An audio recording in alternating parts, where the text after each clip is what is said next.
Viewers, what was meant to be India's defining AI movement in the national capital was deliberately defaced by political theatrics.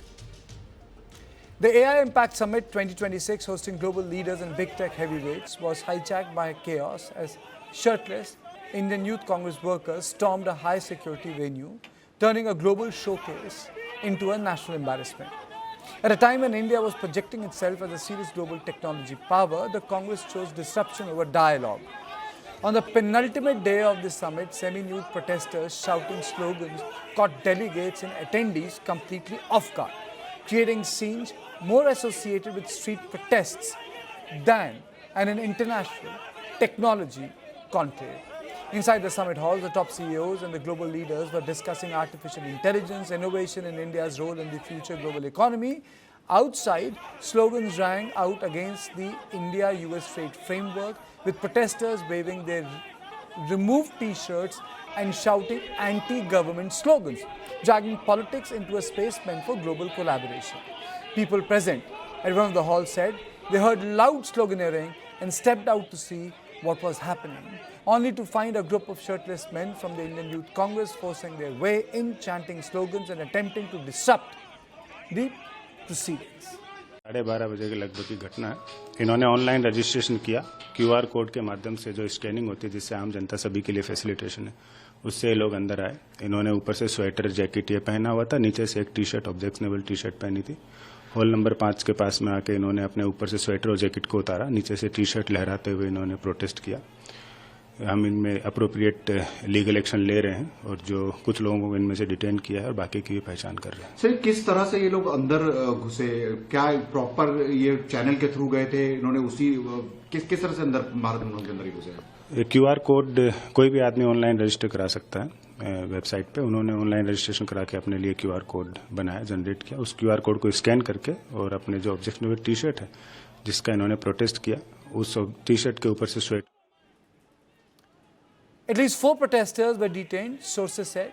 They have been identified as Krishna Hari, National Secretary of the Indian Youth Congress, Kundan Yadav, Bihar Youth Congress State Secretary, Ajay Kumar, UP Youth Congress Vice President, and Narasimha Yadav, Youth Congress National Coordinator. Sources say that the Congress workers were prepared in advance to disrupt the event and somehow managed to acquire the QR codes to enter the high security summit venue. Police has clarified that anyone could have done so. Now, police are now using facial recognition software to identify all those involved, with the officials indicating that more arrests are likely. The political reaction was swift and sharp. The BJP called the shirtless protest shameless and brainless attempt of the Congress, which the Saffron Party claimed acted out of the jealousy over India's growth story and global standing. Congress party आज शार्टलेस नहीं seamless प्रदर्शन किया है। इसको कितना भी कठोर भाषा में निंदा किया जाए वो कम होगा। जब देश आज भारत की प्रधानमंत्री नरेंद्र मोदी जी की नेतृत्व के कारण, उनकी विजन के कारण दुनिया के सिरमौर बन रहा है, उस समय में कांग्रेस पार्टी इस प्रकार की बेहूदी काम करके बड़ा निंदनीय काम किया। अभी तक तो हम समझ सकते हैं उनकी विरोध प्रधानमंत्री नरेंद्र मोदी जी की लोकप्रियता के ऊपर था। Their jealousy, their envy, their disappointment that Prime Minister Shri Narendra Modi is emerging as the most popular leader not only in India but across the world. It clearly shows that the Congress party is bereft of any positive program or nation building ideas. BJP कह रही है कि इससे देश का अपमान हुआ, पूरे ग्लोबल लीडर्स वहां पर आए हुए थे। कांग्रेस एआई की हम बात कर रहे हैं और कांग्रेस एआई माने एंटी इंडिया बातें कर रही है। राहुल गांधी जो नेता, कांग्रेस ने देश को शर्मसार कर दिया, शर्मसार किया, और राहुल गांधी के घर पे प्रोटेस्ट करने भी बीजेपी के युवा मोर्चा के लोग जा रहे हैं। राहुल गांधी घर पे, मंत्री चाहे पीयूष गोयल हो, चाहे शिवराज सिंह चौहान हो, वो सब इस बात की निंदा करते हैं। राहुल गांधी घर पे इसकी प्लानिंग हुई है भी कहा। देखिए, युवा हैं, जोश में आ जाते हैं। जिस तरह से उनके भविष्य का गला घोंटा जा रहा है, जिस तरह से भारत ने समर्पण किया है, जिस तरह से युवाओं के पूरे जो करियर है उसके ऊपर सवालिया निशान लगता जा रहा है, तो कभी कभी जोश में आ जाते हैं। और आज उन्होंने अपने जोश को प्रकट करने के लिए किया है। लेकिन सर इसको क्या माना जाए, क्योंकि बीजेपी तो आप लोगों को टैग कर कह रही है कांग्रेस पार्टी राहुल गांधी के समर्थन से राहुल सब हुआ। गांधी के इशारे पर ये सारी चीजें हुई। इस देश में पहले बहुत सारे अंतर्राष्ट्रीय कार्यक्रम हुए। मुझे याद है कॉमनवेल्थ के जब हो रहे थे तो नितिन गडकरी अध्यक्ष थे और बैरिकेड के ऊपर प्रदर्शन पूरे देश के अंदर कर रहे थे और खुद बीजेपी अध्यक्ष उसके अंदर जाते थे। तो तब देश की अंतर्राष्ट्रीय इमेज की बात नहीं होती थी, बीजेपी करती थी, तो वो उनका लोकतांत्रिक हक था। और यहाँ युवाओं का है, थोड़ा जोश प्रकट हुआ है। The Congress argues that the protest was to expose BJP. The party claims that the protest was to highlight the Indo-US trade deal, Epstein files, and raging unemployment in the country. The protest was not unique, but the venue definitely was. The larger question remains, when the world was watching India for leadership in artificial intelligence, was this dissent or deliberate disruption, protest or political panic required? India showcased its AI ambition, but the Congress chose confrontation, turning a movement of global attention into a scene of avoidable chaos. On this issue, I am joined by Prakash Javadekar, former Union Minister. Thank you so much, sir, for joining me. Your opening comments on the protest that has taken place at Bharat Mandapam. See, this is utter desperation of Congress. They want to see and they want to defeat Modi ji and see that Modi is not in the power. So they give slogans like Modi teri kabar khudegi. So this is their mindset. This is anarchic toolkit. And in this toolkit, they have done this.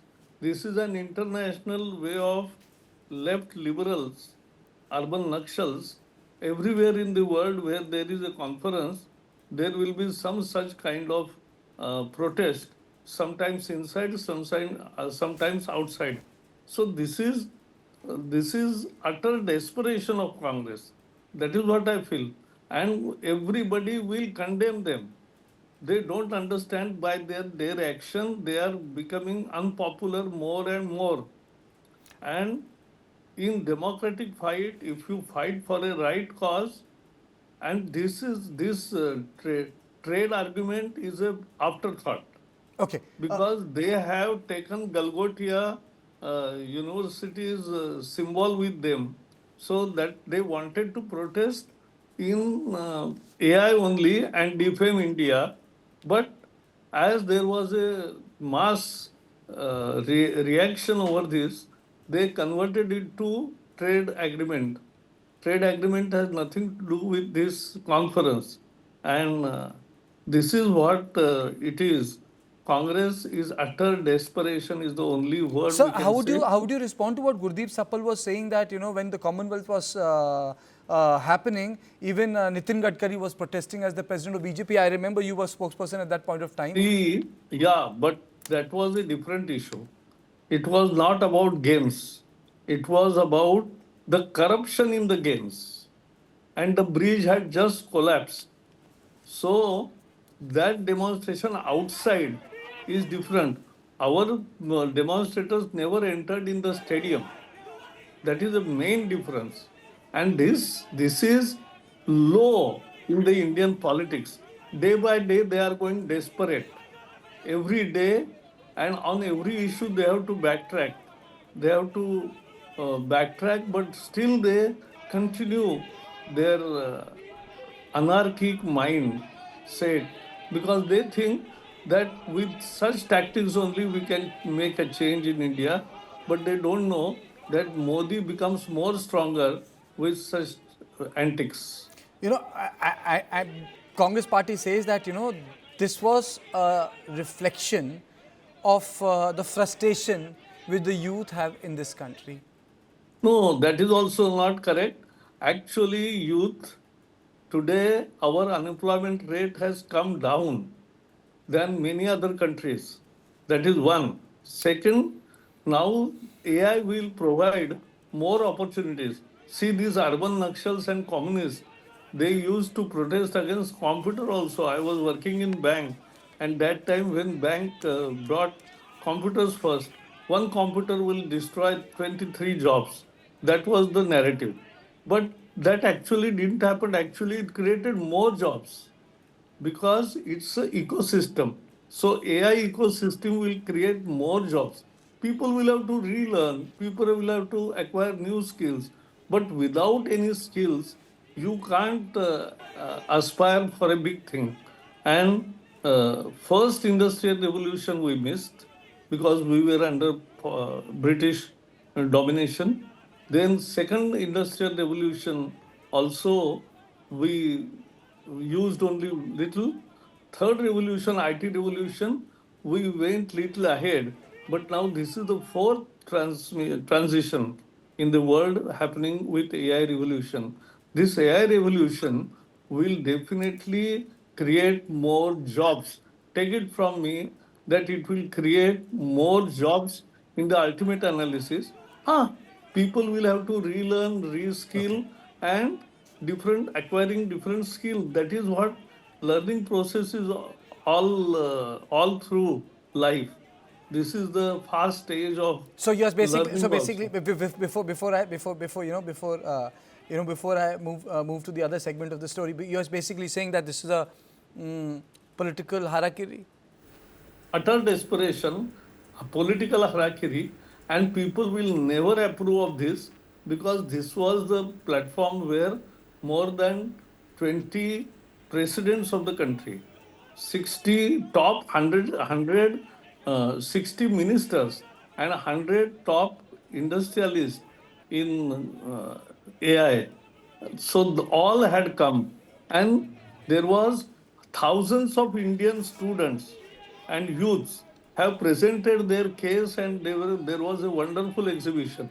So this was an actually moment of pride because Indian youth is also ultimately into innovation and he is succeeding. So this innovation only will create the wealth. But I think the most important takeaway is that you said that when Nitin Gadkari and the BJP at that point of time protested, you did not go inside the stadium. You were protesting outside. Correct. And it happened because one of the bridges fell, I think. Bridges fell and there was a wide-scale corruption. With proofs we did it. And outside, not inside the stadium. Okay. Sir, thank you so much. Thank you, Mr. Javadekar, for joining me. Thank you so much. On this debate now, let me open it up. I'm joined by Brijesh Pandey, input editor of News9, Manish Bharia, spokesperson, Bharatiya Janata Party, and Shivam Bhagat, spokesperson, Congress Party. Now, let's decode it. Why? Is there a difference between a party function and a function of government? Are we going to obliterate those lines? Let me straight away go to Mr. Bhagat first, sir. Are those lines being obliterated now? Good evening. And why did Jairam Ramesh not speak? Why is the person in charge of the AICC speaking? Why is Pawan Khera speaking? Why did the top man in charge of the media chose not to answer the question, sir? Good evening. Let me first explain Article 19 of the Constitution. Article 19(1)(a) says that we have the right to freedom of speech and expression. 19(1)(b) says that we have the right to free assembly. The Youth Congress protest was democratic, peaceful, and rooted in constitutional rights. Let me start off by saying that. If the youth of our country is disturbed, we are anyway at the highest levels of unemployment in decades. And now with AI coming in, we are at the risk of losing jobs in multiple sectors. And who will be affected? That will be the youth. So if a group of youngsters has gone to protest democratically, I don't see anything wrong in that. Number one. Number two, what is embarrassing is not a group of youngsters going there. What is embarrassing is the pathetic state of management at the AI summit. What is embarrassing is that citizens have had to walk for 5 kilometers to get a cab. What is embarrassing is that whoever has been able to manage to park their cars has not been allowed to take their keys inside. That is what is embarrassing. So were you protesting the mismanagement, sir? I'll come to that. What is embarrassing is that you have someone like a Galgotia's University passing off a Chinese robot as an Indian robot. That is embarrassing. What is embarrassing is the Prime Minister trying to hold the hand of Sam Altman and him refusing it and then later ridiculing it on camera. That is what is embarrassing, not a group of youngsters protesting where their jobs are going and where their jobs are going to be affected. Therefore, democracy is all about dissent.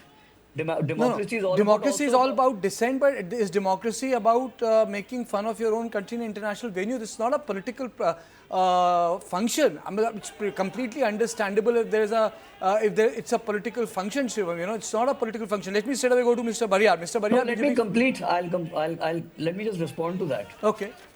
Is it okay when the Prime Minister gives multiple bites to Reuters, Bloomberg, Wall Street Journal during the UPA years? Is it okay when the Prime Minister ridicules and the BJP ridicules the Congress when President Obama visited in 2010? Is that embarrassing the country?